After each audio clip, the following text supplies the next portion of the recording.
Bismillahirrahmanirrahim. Assalamualaikum warahmatullahi wabarakatuh. Kali ini kita akan bahas mengenai praktikum statkom mengenai modul 3, yaitu tentang statistik dasar pengujian hipotesis rata-rata. Nah, di modul sebelumnya kita telah mempelajari mengenai statistik deskriptif. Nah, kali ini kita akan membahas mengenai pengujian hipotesis rata-rata. Nah, sebelum itu kita harus tahu dulu langkah-langkah pengujian hipotesis. Nah, langkah yang pertama yaitu merumuskan hipotesisnya. Nah, hipotesis itu ada dua, yaitu hipotesis awal atau H0 dan hipotesis alternatif atau H1. Nah, H0 ini nilainya pasti selalu sama dengan. Dan untuk H1 itu tuh ada 3 pilihan, yaitu lebih dari, kurang dari, dan tidak sama dengan, tergantung yang diinginkan soal. Untuk lebih dari dan kurang dari ini, dia merupakan uji satu arah, dan tidak sama dengan merupakan uji dua arah. Nah, di sini untuk kolom yang pertama, itu adalah bentuk perumusan hipotesis untuk uji satu sampel, yang di kolom kedua untuk uji dua sampel, dan yang untuk di kolom ketiga itu untuk uji ragam, karena nanti uji kesamaan ragam ini akan digunakan. Untuk penggunaan uji hipotesis, perumusan hipotesisnya ini mungkin nanti akan lebih jelas bisa dilihat di contoh. Lanjut langkah yang kedua yaitu menentukan taraf nyatanya. Taraf nyata ini biasanya sudah diketahui di soal, dan jika taraf nyata di soal tidak diketahui, tapi melainkan yang diketahui adalah selang kepercayaan, taraf nyata itu dapat kita cari dengan 1 dikurang selang kepercayaannya. Nah, lanjut itu adalah statistik uji. Nah, untuk modul 3 ini kita menggunakan 4 statistik uji, yaitu uji Z, uji T1 sampel, T2 sampel, dan T berpasangan. Dan yang keempat adalah wilayah kritis. Wilayah kritisnya adalah p-value kecil dari alfa. Alfanya si taraf nyatanya tadi. Dan p-value ini itu nanti diperoleh di output minitab-nya. Dan selanjutnya yang nomor 5 itu kesimpulan. Jika p-value-nya kurang dari alfa maka tolak H0, berarti dia di wilayah kritis ya, jadi tolak H0. Dan jika p-value-nya besar dari alfa maka tidak tolak H0. Lanjut yang keenam, interpretasi. Interpretasinya bisa dituliskan pada taraf nyata alfa dapat disimpulkan bahwa H0 benar atau H0 salah. Ini tergantung dari kesimpulan kita. Jadi jika kesimpulan kita itu tolak H0, maka di sini nanti kita menginterpretasikannya untuk H0-nya yang salah. Namun jika kita tidak tolak H0 alias H0-nya benar, kita bikin interpretasinya untuk H0-nya yang benar. Lanjut. Nah, untuk di pengujian hipotesis saat ini kita terbagi dua, yaitu untuk pengujian hipotesis satu sampel dan pengujian hipotesis dua sampel. Untuk pengujian hipotesis satu sampel ini, itu ada dua uji yang kita gunakan, yaitu uji Z dan uji T. Uji Z kita gunakan jika N-nya atau jumlah datanya lebih dari sama dengan 30 data, dan ragamnya diketahui. Dan sedangkan untuk uji T satu sampel, itu kita gunakan jika banyak datanya itu kurang dari 30, dan ragamnya tidak diketahui.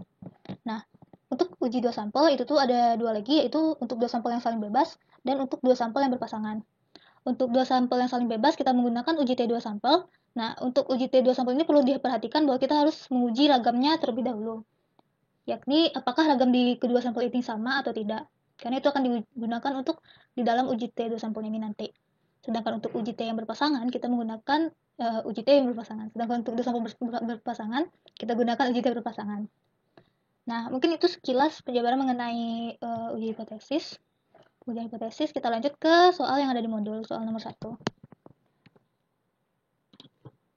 Nah, di soal nomor 1 ini merupakan soal uji rata-rata UN. Soal rata-rata UN yang ada di modul 2.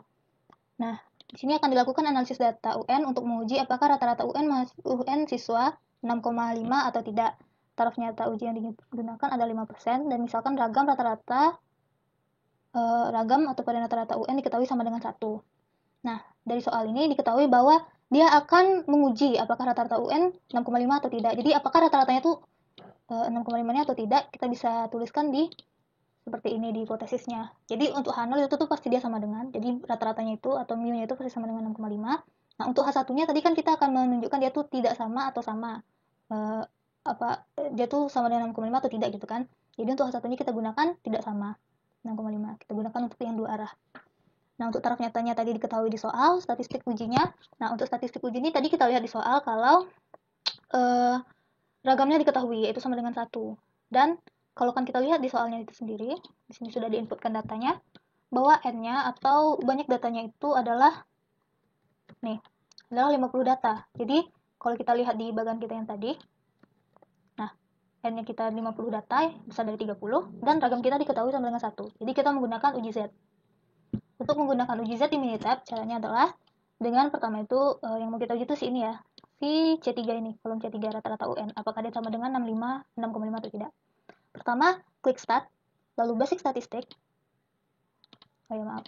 Nah, Start, Basic Statistik. Loh, aku nggak mau.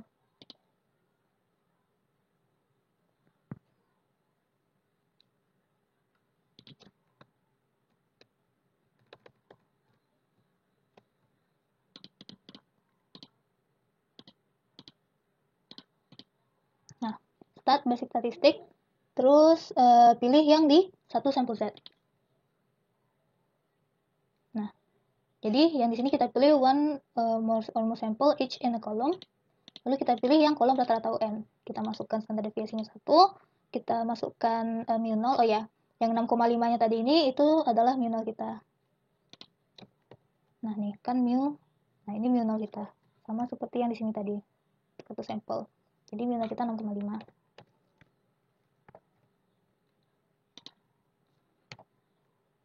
Nah, 6,5 mu 0-nya. Terus di sini kita masukkan, nah, kalau kan tadi yang diketahui di soal adalah taraf nyata, sedangkan di Minitab kita menggunakan selang kepercayaan. Nah, tadi kan rumusnya taraf nyata sama dengan 1 dikurang selang kepercayaan. Nah, jadi selang kepercayaan juga bisa kita cari dengan 1 dikurang taraf nyata. Taraf nyatanya kan tadi 0,05. Nah, jadi untuk selang kepercayaannya itu kita bisa cari dengan 1 kurang 0,05, yaitu 0,95 atau 95%. Di sini satuannya persen, jadi kita tulis 95.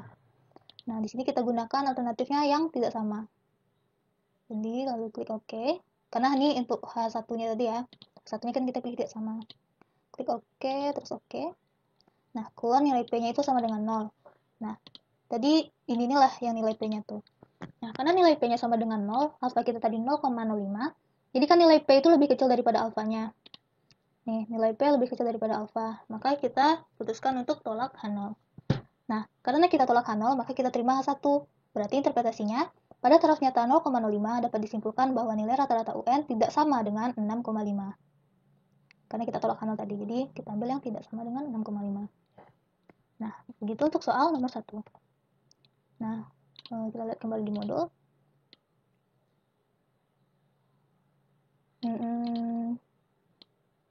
Oh ya, dan di hasil kita tadi, di output Minitab tadi, kita juga bisa lihat selang kepercayaan 95%-nya, yaitu 7,010 dan 7,565. Ini selang kepercayaan 95%-nya.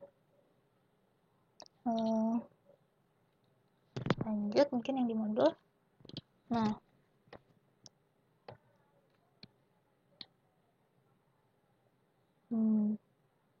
di sini dia juga minta jika ingin diuji apakah rata-rata UN lebih dari 6,5. Nah, ini berarti beda di H1-nya tadi. Kalau kita tadi H1-nya mu tidak sama dengan 6,5. Nah, kalau tadi dia minta mu-nya itu tidak sama dengan 6,5, sekarang dia minta rata-ratanya itu besar dari 6,5. Maka kita gunakan mu besar dari 6,5. Jadi, kita ganti di alternatif hipotesisnya di Minitab. Caranya adalah dengan start basic statistik, satu sampel Z. Nah, rata-rata UN ini masih tetap, nggak ada yang berubah ya. Terus kita ganti di bagian ini, alternatif hipotesis. Kita ganti menjadi besar. Lalu klik OK, dan keluar hasilnya P-nya juga masih sama dengan 0. Dan tadi alfa kita 0,05. Jadi dia lebih kecil dari alfa sehingga tolak 0. Tolak H0. Jadi kita simpulkan bahwa si H1-nya benar, yaitu rata-ratanya lebih dari 6,5.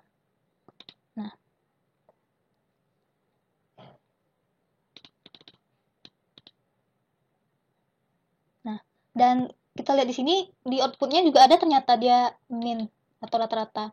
Dan tadi keputusan kita adalah mu-nya itu besar dari 6,5. Jadi hipotesis kita ternyata memang benar bahwa rata-ratanya itu besar dari 6,5. Yaitu nih, tercantum bahwa rata-ratanya 7,287. Karena nilai rata-rata asli dengan nilai uji hipotesis kita itu sama, maka dapat dikatakan bahwa ujinya ini adalah uji nyata. Kita lanjut untuk ke soal nomor 2. Di soal nomor 2 adalah data penjualan barang A pada 14 bulan terakhir dalam satuan juta. Nah, di sini berarti ada 14 data. Datanya yang ini. Nah, sudah disimpan ke dalam A. Yang pertama dimintanya adalah hitunglah rata-rata standar deviasi atau simpangan baku dan ragam data di atas. Nah, ini nih kita bisa menggunakan yang kita telah pelajari di modul 2, yaitu mengenai statistik deskriptif. Nah, untuk yang mencari yang A ini, caranya adalah dengan statistik, klik statistik, basic statistik, lalu display deskriptif statistik. Nah, di sini yang akan kita deskripsikan itu adalah si variabel A, lalu klik pada bagian statistik, pastikan kita mencentang semua yang diminta di soal, yaitu rata-rata, standar deviasi, dan varian. Rata-rata, standar deviasi, dan varian. Sudah dicentang, lalu klik OK, lalu kembali klik OK. Nah, di sini sudah didapatkan rata-ratanya 6,854, standar deviasinya 2,116, dan variansinya 4,476. Nah, itu soal nomor A sudah terjawab. Kita lanjut ke yang B. Tentukan selang kepercayaan 95% rata-rata penjualan barang A. Nah, untuk yang ini nih, selang 95% ini kita menggunakan statistik uji T. Kenapa kita menggunakan uji T? Karena kan kita tadi datanya ada 14 buah nih. Nah, 14 buah ini kan berdasarkan bagian kita tadi, dan kita kurang dari 30. Karena N kita cuma 14, dan di sini juga ragamnya tidak diketahui, makanya kita menggunakan uji T satu sampel.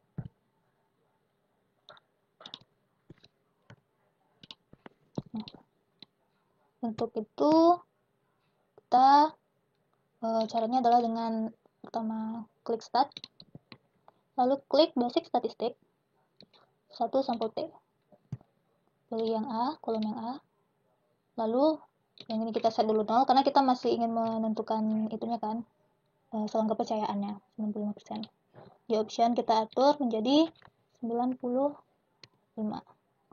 Ini kita pilih tidak sama dengan, supaya kita dapat selangnya atas bawah, karena kalau misalnya kita pilih selang bawah aja, maka yang akan keluar tuh yang selang atas aja gitu. Kalau kita pilih tandanya kecil tadi, dia muncul selang atas saja, dan kita ingin selang kepercayaannya atas bawah kan, makanya kita gunakan yang tidak sama dengan. Nah, jadi ini dia selang kepercayaan 95% nya adalah 5,632 dan sampai 8,075. Itu untuk yang nomor B. Nah, kita lanjut untuk yang nomor, hasilnya agak berbeda mungkin dengan yang di modul, karena datanya juga agak sedikit rancu ya dengan yang di modul. Jadi ya mungkin bisa diperhatikan yang di layar saja, karena dia lebih nyata kan, kita langsung praktekkan. Seperti itu. Lanjut untuk ke pertanyaan yang C. Ujilah dengan taraf nyata 5%, apakah rata-rata barang A lebih dari 6 juta per bulan? Lebih dari. Nah, berarti H1 kita adalah lebih dari 6. Jadi 6 ini adalah sebagai minimal kita.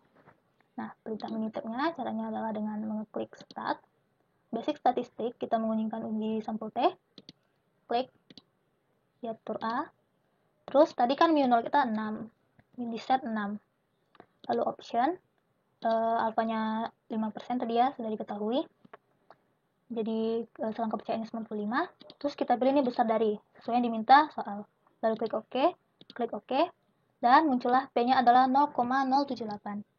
Nah, ini berarti lebih besar dari si alfa kita, berarti terima H0. Nah, karena terima H0 berarti kita mengakui bahwa rata-ratanya itu adalah 6. Nah, sedangkan kita lihat di tadi kan kita tengok, nah nih kita lihat bahwa kita terima H0, jadi kita mengakui bahwa rata-rata kita itu adalah 6. Dapat disimpulkan bahwa rata-rata nilai penjualan barang A itu adalah 6 juta per bulan. Nah, sedangkan dilihat di data aslinya, rata-rata aslinya, bahwa dia tuh nggak pas 6 juta ternyata, malah 6,854 juta.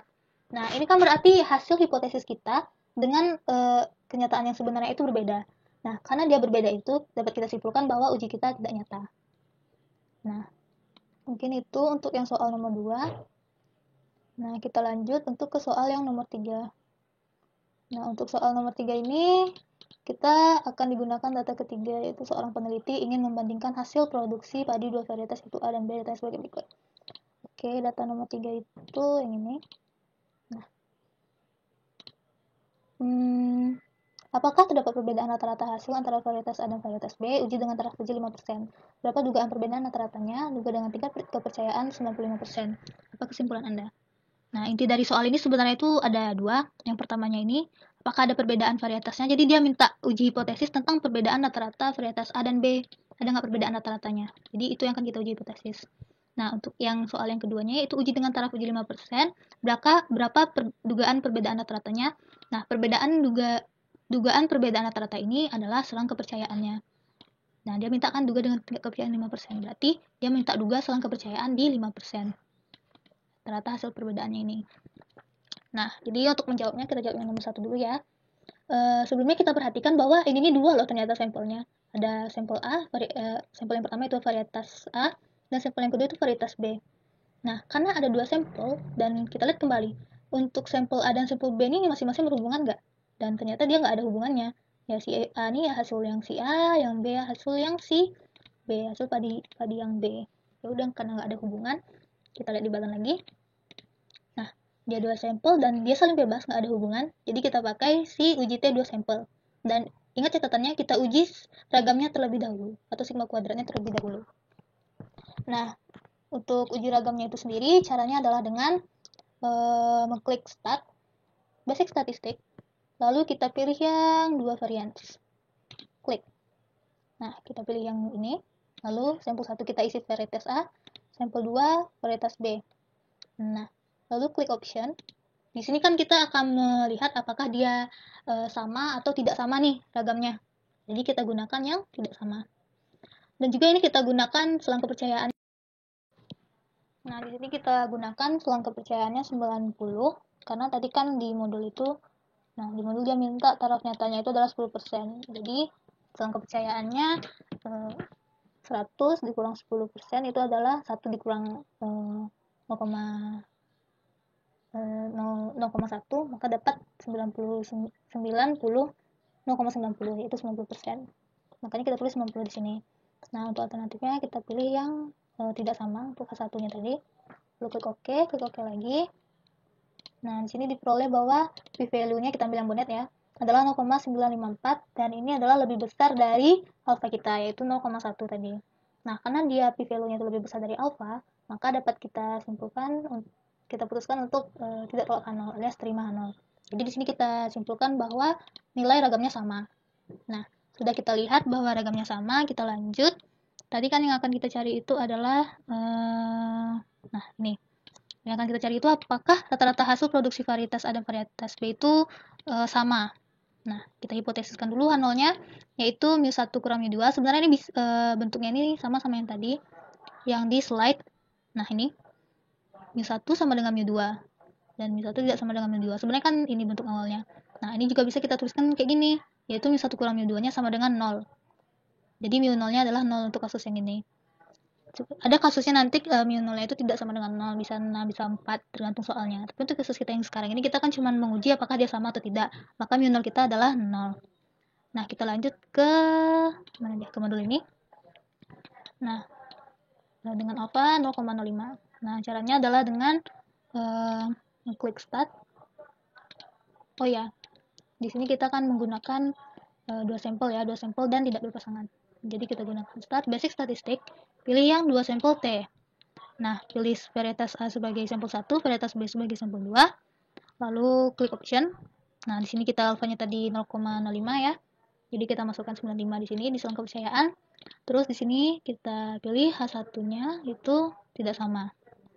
Nah, ini gunanya kita menghipotesis ragam tadi, yaitu karena di sini akan diminta apakah ragamnya itu sama atau tidak. Kalau ragamnya sama ini kita centang, kalau ragamnya tidak sama maka tidak usah dicentang. Nah, karena kita tadi perolehnya ragamnya sama, jadi kita centang, lalu klik OK lagi. Nah, keluar hasilnya yaitu p-value-nya adalah 0,005. Tadi kita alfanya 0,05. Jadi karena p-value-nya lebih kecil daripada alfa, maka dapat kita putuskan untuk tolak H0. Nah, karena kita udah tolak H0 tadi, berarti kita terima H1 kan? Berarti dapat kita ambil kesimpulan bahwa interpretasinya itu kedua pada taraf nyata 95%, varietas keduanya berbeda. Varietas A, rata-rata varietas A dan varietas B berbeda. Ini kan kita tadi tolak H0, jadi kita yang terima H1 bahwa rata-rata varietasnya berbeda. Lanjut, oh ya di sini juga bisa kita lihat hasil selang kepercayaannya yang ini. min 15,47 dan min 3,46. Kita lanjut ke soal yang nomor 4. Nah, di soal nomor 4 ini dia menemukan metode yang dapat mengurangi angka kecelakaan kerja di pabrik. Di datanya selama 1 tahun. Nah, ini data sebelum dan sesudah dijalankannya program itu. Ujilah dengan taraf uji 1%, apakah program tersebut berhasil menurunkan kecelakaan kerja. Jadi kita akan menguji apakah turun nggak angka kecelakaan kerjanya nih, yaitu apakah yang sesudah ini lebih kecil nggak daripada yang sebelumnya, karena dia menurun kan datanya. Nah, di sini yang menurun itu bisa kita tulis dengan ini mu1, ini mu2. Jadi apakah mu1 dikurang mu2 nya ini besar dari 0 atau tidak, karena kan kalau yang besar dikurang yang kecil hasilnya pasti positif kan. Jadi dia ditanya apakah dia tuh besar dari 0 atau apakah dia positif atau tidak. Nah, di sini dia mu1 mu2 nya itu ditulis dengan mu-d. Oh ya, ini H1 ya, bukan H0. Nah, jadi akan diuji apakah mu-d nya ini besar dari 0 atau tidak. Mu-d ini adalah selisih U1 dikurang U2. Nah, U1 dikurang U2 bisa kita tulis dengan mu-d. Besar dari 0 atau tidak dengan taraf nyata 0,01%. Nah, caranya itu karena dia berpasangan nih kan, yang sudah ini dipengaruhi kan dengan yang sebelum. Nah, karena itu kita gunakan statistik 2 sampel untuk sampel berpasangan. Caranya, datanya kita pakai data 4 ya. Nah, ini data sebelumnya sudah. Stat, basic statistik, kita pilih yang PRT. Pilih sebelum sebagai contoh 1, sesudah sebagai sampel 2, pilih option. Nah, karena tadi dia taraf nyatanya 1%, jadi selang kepercayaannya 99. Terus, karena kita ingin melihat dia apakah terjadi pengurangan, yaitu yang sebelum dikurang sesudah itu hasilnya lebih besar dari 0, jadi kita gunakan yang lebih besar, karena kan dia U1 dikurang mu2 lebih besar dari 0. Lalu klik OK lagi. Nah, ditemukan p-value nya itu adalah 0,001. Nah, tadi untuk alpha kita adalah 0,01. Nah, karena nilai p-value nya kita tadi lebih kecil daripada alfanya, maka kita tolak H0, yang artinya metode yang dilaksanakan dapat menurunkan angka kecelakaan kerja. Yang artinya angka kecelakaan kerjanya itu yang menurun, jadi metodenya itu berhasil gitu. Nah, ini kan H1 yang kita terima kan, terbukti dia menurun, jadi dapat disimpulkan bahwa metodenya berhasil karena dia menurun kecelakaan kerja. Mungkin sekian untuk pembahasan praktikum modul 3 kali ini. Jika ada yang ingin ditanyakan, bisa ditanyakan di iLearn. Mohon maaf bila ada kesalahan. Wassalamualaikum warahmatullahi wabarakatuh.